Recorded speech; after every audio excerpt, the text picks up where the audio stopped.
Ms. Horton and that man she has always believed to be her father have dragged her mother to the courtroom because they believe she was never faithful. The crazy thing is they both do not believe that the man standing next to Ms. Horton is her biological father, and they hope to get the true answers today. Here's how their case begins. Ms. Horton. Yes. You and the man you have always believed is your dad have dragged your mother to court because you say she was never faithful. So neither of you believes that the man standing next to you is your biological father. Is that correct? Yes, Your Honor. Ms. Conrad. Yes, Your Honor. You claim you've given the plaintiffs no reason to doubt that he is her biological father, and today's results will prove your case. Is that correct? Yes, Your Honor. There's always a first time for everything in this courtroom. It's honestly very rare that a daughter and father both believe that the mom is hiding the real identity of the daughter's true father. Well, Mr. Horton says regardless of his doubt, he raised Ms. Horton like his baby girl. He's not your biological father, and yet you're hoping that he is. I'm praying, yes. I'm hoping she is too, but right here every day. She's not your daughter. Why you taking care of her? Why you taking her? You know when I was running around, you know blah, blah, blah, blah, here all the time. You hear this all the time?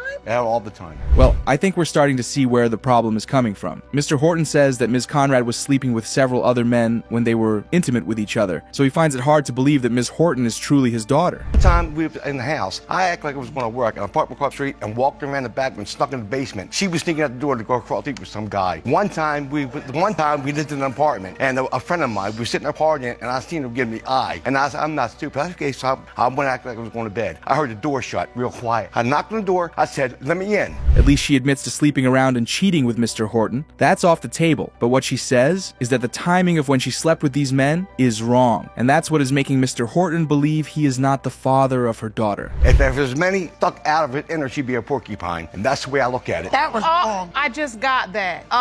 Okay, we want to be respectful in the courtroom. I'm trying to be respectful. That's why I put it nicely. Miss Conrad, this is really upsetting you now. Why? Yeah, because it's not true. It is so true. I'm not like that. Damn, I can't believe he actually just described Ms. Conrad in such a manner. I mean, we get the fact that she was sleeping around with other men, but he has no right to call her names in the courtroom. He better watch his mouth. Honor, can I say something, please? Sometimes I be having doubts because I look at my face, and I've been trying for years, to get a DNA test, but I wasn't able to at the time because my mom didn't feel comfortable going, but I can understand my mom because she don't want no trouble, and I'm not here to, make anybody upset or nothing, but... It's really that simple, but it's sad that she has to be in between her father and mother. Ms. Morton expresses to the judge that she doesn't want to cause any trouble between Mr. Horton and Ms. Conrad. All she wants is to know if Mr. Horton is her actual dad. Poor girl. Especially as judge of this courtroom, is that everyone has a side. And there are parts of their sides of the story that make sense. Our jury is the DNA, which means that's going to be the deciding factor. Yes, ma'am. Look, I didn't bring her here, Miss Judge. I didn't bring Miss Conrad here. She was the one that called the court. I'm the one that called you. But I want to say this to you. The paternity question is important to resolve. Judge Lauren could not have said it any better. No 26-year-old should actually have to look in the mirror and try to figure out if her dad is really her dad. I blame Ms. Conrad and Mr. Horton. They should have done better with the truth before she became a full-grown adult. My daughter has blonde hair. The man would have blonde hair. The man would have blue eyes. My daughter's got blue eyes. The birthmark, I call it, or beauty mark, whatever you want to call it, had the same mark, the same spot. I don't know for sure, but I've heard. That's the only one I don't know for sure. The rest of them I can tell you I knew for sure. So this mailman delivered your mail every day? Yes. And has blonde hair, blue eyes, and a birthmark? Yes. The same features as your daughter? Yes. Man, that is one hell of a confession. Mr. Horton displays evidence that shows that the man who brought in his mails had the exact same features that his daughter currently has, and it was rumored that Ms. Conrad was kicking it in bed with his said mailman. Wow. Recommended Did I when see they any were in papers? foster care. Did I see any Let papers? alone who I slept with. Excuse me. Hold on. Basically, Mr. Horton believes that this man, this mailman, with blonde hair, blue eyes, and a birthmark in pretty much the same position as your daughter's could potentially be your daughter's father. You're saying that's not true? Yes, Your Honor. That sounds like a fat-ass lie. There's no way that a DNA test was performed on a child and she wouldn't have a copy as evidence. She says the result from the DNA test revealed that Mr. Horton was the father, but as you'd expect, he says that's a lie and he never saw any papers. Father saying, from the day you were born, he has always questioned paternity. Have you felt that growing up? Honestly, no. Oh, not at all. You never felt I never felt it, but as I got older, like when I turned, let's say 25, I kind of did have doubts, but my boyfriend said I looked like him. A lot of him said I looked like him. Looks like this whole problem started with Ms. Horton having blue eyes. The crazy thing is that even with all his doubts, Mr. Horton never made Ms. Horton feel any type of way. He always loved her and made sure she felt like his daughter. Years, she may have gotten bits and pieces of things. The milkman baby joke. You don't look like daddy. sorry. Her looking at her own self in the mirror. And what I'm saying is circumstantially, she has put together pretty much a case where she doesn't know if the man she has always thought is her father. There's no doubt about that. Right from the moment the case began, Ms. Horton had tears in her eyes. That just goes to show you how hurt she is by the situation. I think it's time we get to the results. Let's know the truth once and for all. Mr. Horton, you are the father. Oh my God! Yes! Honey, you were right! Ms. Lindsey says that after years of lies and uncertainty from her mother about the true identity of her father, she claims to have finally found him. She says that everyone, including his family members, knows he is her father, and she intends on proving that in court. She opens her case by starting like this. Ms. Lindsey, you say that after years of lies from your mother and uncertainty about who your father is, you believe you finally found him. Yes, Your Honor. You say everyone in town, including his family, knows Mr. Dannenbrink is your father, and you intend to prove that today. Is that correct? Yes, it is. Well, it seems like the man Ms. Lindsey brought to the courtroom does not believe he is her father. Mr. Dannenbrink, the supposed father, says that he and Ms. Lindsey's mother were in an on and off sexual relationship, IAP, and she would always disappear after they had sex. Okay, so about 35 years ago, my mom does admit to having a child with Mr. Dannenbrink. And How many years ago? About 35, around there. Okay. And when I was about 16 years old, an ex of Mr. Dannenbrink's came to my house and accused me of being the child that they had had together. And when I had asked my mother about that, she told me no, that it wasn't true. Wow. I think we're starting to understand why Ms. Lindsey's mother was always running away after she spent time with Mr. Dannenbrink. Ms. Lindsey says that an ex of Mr. Dannenbrink accused her of being the baby that ruined her relationship with Mr. Dannenbrink. But you'd never met that man? No, I still haven't, so I don't know who that is. Okay. Proceed. So about 4 or 5 years ago, we all pretty much met up again in church, and I knew that Mr. Dannenbrink was the person that I had thought, or at least was accused of being the child of, but I was too nervous to approach him for pretty much rejection, and so I just left it alone, and then my mother and him had started talking again. That's something I never thought I'd hear. Imagine the man you believe to be your father is your next door neighbor. That's crazy. Well, Ms. Lindsey admits that they eventually built a relationship and got to spend time with each other when Mr. Dannenbrink and her mother got talking again. Miss Hampton? Yes. What was the nature of your relationship with Mr. Dannenbrink? Were you just dating, committed? Your Honor, this was like in the late 70s, and we dated off and on, and I was involved with somebody else, and he was involved with somebody else. 5 years ago, we met back up and started having conversation. That's surprising. So technically, Mr. Dannenbrink and Ms. Hampton, who happens to be Ms. Lindsey's mother, don't hate each other at all. They are actually best friends. That's something you definitely don't see that every day. That explains why Mr. Dannenbrink has a good relationship with her daughter. Did you know about the pregnancy? I did not, Your Honor. She never told me that she was pregnant. She never told me I even had a child. You didn't Your tell Honor, him you were Your Honor, pregnant? I had no reason to tell him because he's not father. So you were confident of that? Yes, I am 100%. But were you sleeping with Mr. Dannenbrink during the window of conception? She seems to be very confident with that answer. Mr. Dannenbrink tells the judge that he never knew she was pregnant, and Ms. Hampton admits that she never told him because she knew for a fact that he was not the father of her baby. Your Honor, she was born at 5 1/4 pounds. All of your children have been small. She was premature. Mr. Dannenbrink? Yes, Your Honor. Do you agree with the dates set forth on this calendar? I really couldn't tell you because back then it was hectic. I mean, I had so much going on. Aha! Now we know what he means when he said it was best hectic. Mr. Dannenbrink was doing drugs and having a lot of sex back in the day that he can't remember the exact period he slept with Ms. Hampton, leading to Ms. Lindsey's conception. A relationship with Miss Hampton last? We got together. We were together for maybe a couple of weeks, and then she disappeared. And then we meet again a few years later. So it was like that. So you all just were kind of sex partners? Yes. Just Correct, Your Honor. Whatever. Yes, Your Honor. I don't know. What's the word? Looks like we have a new word in the courtroom. At least Ms. Hampton and Mr. Dannenbrink both agree that their relationship had nothing to do with love. It was all about sex. Interesting. The doctors did say that I was born a month early, but they also said that I was going to be a boy the entire time she was pregnant with me. So they could have been wrong. Second thing, my mom does admit to having a child with Mr. Dannenbrink. Throughout my life, though, the dates have kind of changed a little bit. I remember at one time it was that she was an older sister. That said, if it's actually true, Ms. Lindsey believes that her mother had a child from Mr. Dannenbrink. But here's the thing. Ms. Hampton admits to having a child from Mr. Dannenbrink, but also says that it was a stillbirth, and she never told Mr. Dannenbrink about it. Public records place, there's no proof of her birth or death. I don't know why there wouldn't be any record of her birth and death, but I do have an autopsy report. Have you seen this report? No, because it's not the first time. She didn't technically lie about another brother, but she didn't tell me about another brother. She got pregnant and gave him up for adoption. Wait, what? She thought he died? She thought her Don died? Wow. She has to be the worst mother on the planet for saying something like that. No wonder Ms. Lindsey does not believe anything that comes out of her mouth. I had a big hole and I filled it with a lot of things that probably weren't the right things to fill it with. I'm still searching for that father figure. I had a stepdad at one point that abandoned me as well, so. And so you had a relationship. Yes. With your stepfather. For a small time until he had his own child with my mom, and then I still was the stepchild. Man. This has to be the most complicated thing I have ever heard. Ms. Lindsey says that growing up without a dad was the worst thing ever. But she had a best friend who has always been there, and what's funny is that the best friend is Mr. Dannenbrink's son. Oh, we're good friends? Yes. Just friends, I hope. Yes, Your Honor. That go through my head, Yes. Trust and believe me. Not knowing exactly who my dad is, it does go through my head as to which ones I've dated might have been. So I just try not to think about that. If she dated her brother and found out, that would have been crazy, honestly. Well, the moment of truth is here. The DNA results are in, and it's time to know if Ms. Hampton has been lying all while. Here are the results. Mr. Dannenbrink, you are not her father.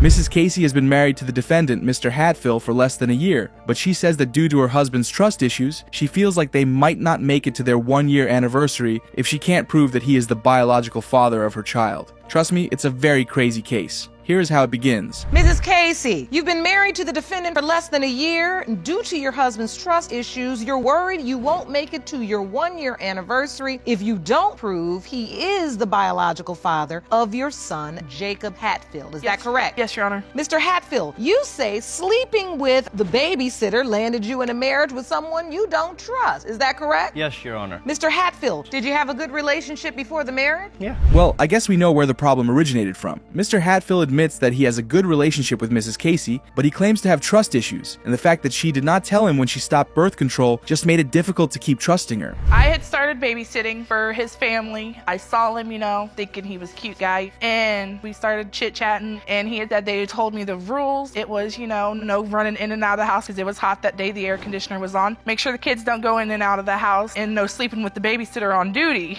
If you ask me, they seem to really love each other. Mrs. Casey was the babysitter for his kids. One thing leads to another, and they start to sleep with each other. Soon after, they fell in love and got married. Sounds like a Disney fairy tale. Oh well, it was love at first sight for Mrs. Casey. How did you get to a place where you thought she actually had slept with someone and Jacob may not be your biological son? By coming across text messages in her phone. Oh. I have You've brought some to court? brought some. Jerome, may I see that evidence, please? Thank you. You're welcome. They would be to Miss Casey from somebody she was with. That right there is how you make a man with trust issues stop trusting you. Mr. Hatfill presents evidence that shows that Mrs. Casey was texting another man, and in the text, he asked her when he could come over to see her. Let's not forget the fact that she was already pregnant with Mr. Hatfill's baby. You remember these text messages? You recognize them? Sort of, kind of, yes. So who could it be, sort of, kind of? This guy had messaged me, asked me to be his mistress whenever he got married. Given the fact that he has trust issues, I'm not even surprised that he doesn't believe she did not respond. Mrs. Casey says that the guy texting her was an ex who wanted her to be his mistress, and she kept telling him no. But Mr. Hatfill just isn't buying that story. Parents' house, and I was sitting in the garage with one of her family members when the guy in question. Mrs. Casey has a lot of explaining to do because the things Mr. Hatfill is saying in the courtroom are mind-blowing. It looks like her ex really wanted her to be his mistress. I mean, what other reason would he have to come to their house at 1 in the morning? I'm not even surprised he doesn't believe her. Unless they're interested in sleeping with her again and looking for her. He was looking to take my family member's girlfriend at the time home. Not at 12:30, 1 o'clock in the morning when he come by, it was your name he was saying. Phew, I've got to agree with Judge Lauren on that one. The real juice in this case is starting to come out, and I love it. Mrs. Casey accuses Mr. Hatfill of cheating and sending naked pictures of himself to other women. I've never once cheated on him in the 3 years. So why is it when we saw those text messages, we don't see a text that comes after that goes, "Stop texting me, I'm married"? Because he had blocked me on Facebook. I had blocked him, he blocked me. How you gonna block somebody and you're waiting for them to respond to see if you can come over and have sex with them? That doesn't even make good sense. Because his girlfriend had found the messages. The story just keeps going in twists and turns. It's almost as if she's lying. But Mrs. Casey says that she has never once cheated on Mr. Hatfill in the 3 years that she has known him and been in love with him. It's really messy, believe me. I'm fair-skinned. It doesn't have to be the dad's. He doesn't have to be, like, if you would... What color hair does this other guy have, since you say brown it doesn't hair. look like you? When he was younger, it was sandy, strawberry blonde. Now it's a little bit more brown during more time he spent in the sun. It's honestly hard to believe that these two were ever happy. All they've done in this courtroom is argue about everything. Mr. Hatfill says that he isn't denying the baby. He just wants to know if he is the father. Mrs. Casey snaps back and says that he and his family have been denying the baby since it was 2 weeks old. So I know how to take care of this boy. And these doubts started to occur during her pregnancy? Yes. Yes. And so throughout the pregnancy, you had doubt? Once I started having doubts, it came to a point to where a month or two later, I basically broke it off with her. Man, you can see the betrayal in her eyes, and you can hear it in her voice. It's as if from the moment Mr. Hatfill started to have doubts, he stopped treating Mrs. Casey like his wife. I can't believe he slept with another woman while she was pregnant with his child. Mr. Hatfill, you said there's also medical reasons why you believe you are not Jacob's biological father. Jacob has one kidney. He's had to have surgery. He has to see a urologist every 6 months to once a year now. I've been there every step of the way from birth to now with the... It's good to see that he wants things to be better for both of their children. He says that the fights and arguments make the kids act funny towards strangers, and they don't want to listen when they speak to them. That's not good, honestly. And here, I believe Mr. Hatfill testified that Jacob does not have any such mutation. Is that correct? Correct. And so given that fact, how does this relate to the possibility that this could affect his doubt? Phew, that's a lot of explanation. At this point, I think it's fine we get the results from the DNA test. Clearly, Mr. Hatfill and Mrs. Casey still don't agree. Hopefully, the results can help them settle their differences. Mr. Hatfill, you are the father.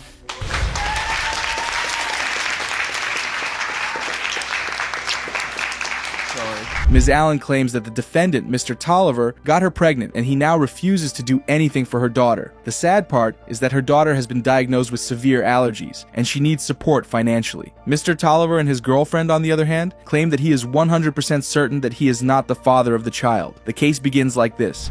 Ms. Allen, you claim the defendant got you pregnant and now refuses to do anything for your 2-year-old daughter, Novella, who's been diagnosed with severe allergies, leaving you in financial and emotional distress. Mr. Tolliver really wants nothing to do with her child. He hasn't done a single thing for the baby since she came into the world. No child support, no visits, no nothing. Wow, I wonder how they found themselves in such a situation. I tried to get her to do a DNA test. For instance, just the other day, said she's not going to do the test. Really? Yeah. Have you been avoiding the test, Ms. Allen? No, I haven't not been avoiding the test. Why haven't you taken it if he's volunteering?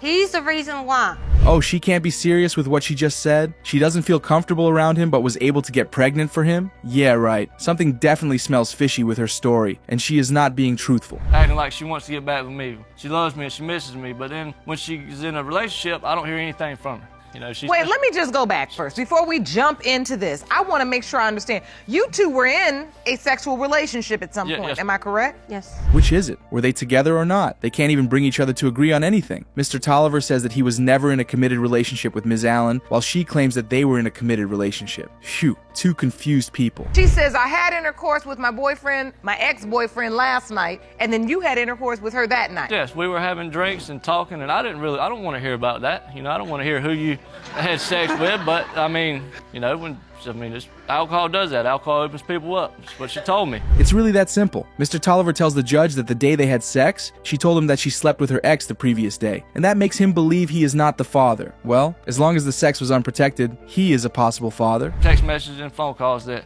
this other guy here is this is going to be Novella's father. Wait. When did that come out? This was when she was in the hospital. The guy in the hospital. Let me see those, with please, her. Jerome. And supposedly, you know, she's saying it, and it's on the Facebook. What are these pictures of, Mr. Tolliver? That is actually crazy. Apparently, while Ms. Allen was in the hospital trying to have the baby, the other guy she was intimate with was in the hospital with her. And she told Mr. Tolliver that the guy in the hospital with her was the father of the child. I'm even surprised he has doubts. I mean, I have a message on Facebook here where he's claiming her as his little girl, you know. This piece of evidence is what? A picture of... That's the guy that she was seeing at the time with Novella, you know, as in claiming as his daughter. It does seem that way. I mean, he was in the hospital when their child was born. The same guy is claiming the child on Facebook, saying that his child is learning so fast. Come on. Anybody who sees that would honestly think that guy is the father of the baby.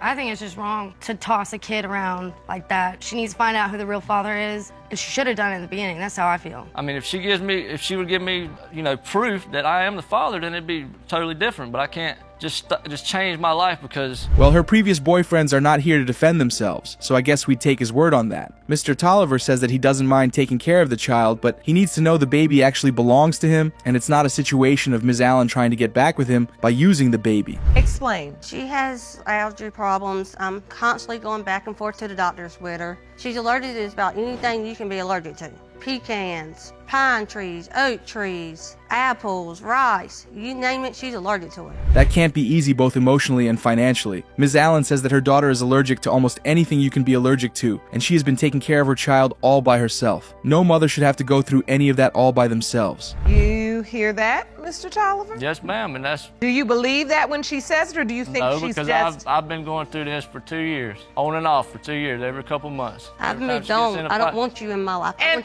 Ms. Bowl, you're in a relationship with Mr. Tolliver? Yes, I am. And how do you deal with all this? I mean, if it's not his daughter...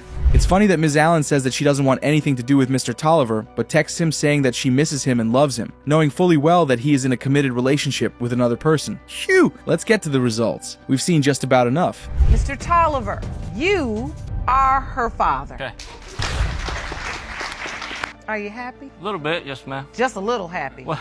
Ms. Morton is requesting the court to award her $475 in back child care support in case one of 3 men is identified as her baby's biological father. Mr. Prowl, one of the men on the list, believes he should be excluded because there are too many potential fathers for it to be him. In this situation, I was under the impression that was, me and her pretty much against the world. I've come to find out that she's slept around with one guy, then another guy. So Ms. Morton and Mr. Prowl were in a relationship, and Mr. Prowl wouldn't have doubted Ethan's paternity if he didn't find out she had been sleeping around with several other men. Let's hear Ms. Prowl's side of the story. The relationship was going wonderful in the beginning. Now, a couple of months in, I'm finding out there's another woman. What evidence do you have of that? On his Twitter account. Here we go again with the revenge sex trope. When are couples ever going to learn that this doesn't solve anything? She thought he was cheating, so she went ahead to cheat. Now there's a baby, and nobody knows who his father is. He asked me, was I involved with Miss Prowl? Now, I told him yes. We had a little thing going on at the time. It wasn't very, very serious. Well, he was like, well... Okay, this woman is hilarious. You're upset that he believes someone who told him you were cheating, yet you admit it's true. So what's your issue, ma'am? The point is, you were cheating on him with this, Mr. Gaddis, and that's it. Didn't know she was in a relationship. She lied to me, obviously. I don't think I'm the father, because we only messed around a few times, and I didn't hear from her for months. Wow. Ms. Prowl sure knows how to lie to men. Mr. Gaddis, who is also a potential father, is denying the paternity of the child and even had no idea she was pregnant. They had a fling a long time ago, and to him, that ship has long sailed. So this baby issue doesn't seem to concern him much. I do want to say for the record, I'm very remorseful for what I did because that was totally out of spite. That's what it was. She claims to have been drunk when the thing with Mr. Gaddis happened. But the thing with the third guy, Mr. Lowry, was very intentional, and she had done it out of spite. Like Judge Lauren just said, 3 wrongs do not make a right. If you knew we had sex more than once, why wasn't I hit up for this? Like, why weren't I called? Can I say something, Your Honor? I'm talking now. No calls, no texts, because I switched jobs. How we met at a party. This all makes sense now knowing that they're teenagers. What does Ms. Prowl mean by not wanting Mr. Lowry to be her child's father? If you didn't want him to be, you shouldn't have slept with him in the first place because now it's not in your control. Sometime on the 17th, and I slept with him again on the 28th.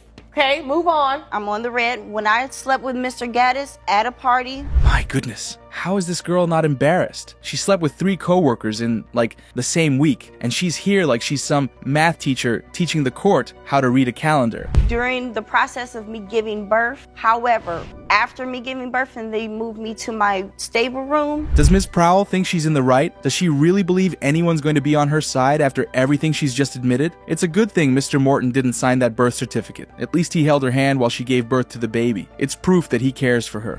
And why didn't you call him? How can we help if we don't hear about the kid? That's my kid. You should have to call me to let me know. This is I don't sound like I even like you like that, but if that's my kid. Imagine trying to make a choice now. What a joke. Since when did knowing how to change a diaper become a criterion for being a father? How many men, or people in general, know how to change a diaper before having a kid? It's clear Ms. Prowl doesn't fancy Mr. Lowry very much. Wish she had considered that before having revenge sex with him. Percentage that is your child is the percentage that it isn't your child, regardless. No one this child. But your point is you don't feel like any of the men truly stepped up. Did Miss Prowl and her neighbor expect all the men to be knocking at her door, begging to take care of the child when they weren't even sure if the child was theirs? It doesn't work that way. Good thing it's only been 6 weeks, and from here on out, whoever the father is will have to step up. But where you and your baby are today, I'm not saying they got it all the way right. All of you silly, because you're teenagers, you're young, you have no business even having babies. Bet she wasn't expecting that outburst from Judge Lauren. Let's end this whole thing and find out who Ethan's father is. The results are in.